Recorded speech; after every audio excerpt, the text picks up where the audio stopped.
Assalamualaikum warahmatullahi wabarakatuh. Bertemu kembali bersama saya Arjuna Putra Channel.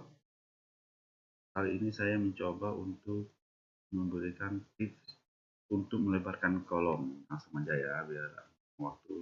Nomor saya ketik 1 2 3, terus nama karyawan, ya.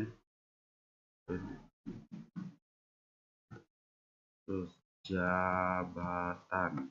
Nah, biasanya kita melebarkan kolom, kita menggunakan atau mengecilkan kolom begini, merubah. Nah, di manual gitu, atau di double klik di antaranya, ya. Misal antara kolom B dan C kita double klik ya.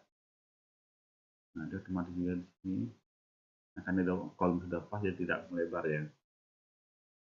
Tetapi ada lagi satu cara, yaitu kita menggunakan makro. Itu caranya di klik kanan di view code, kita pindahkan ke worksheet, kita klik di sini cell, kolom, kasih titik lagi, auto fit. Nah, kalau sudah kita tutup, nah sekarang kita coba gimana, gaji pokok. Nah, kan dilewat tuh dari D-nya.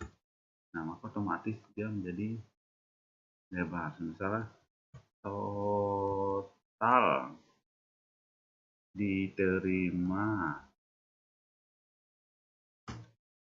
Nah, jadi hanya begitu saja. Semoga bermanfaat. Assalamualaikum warahmatullahi wabarakatuh.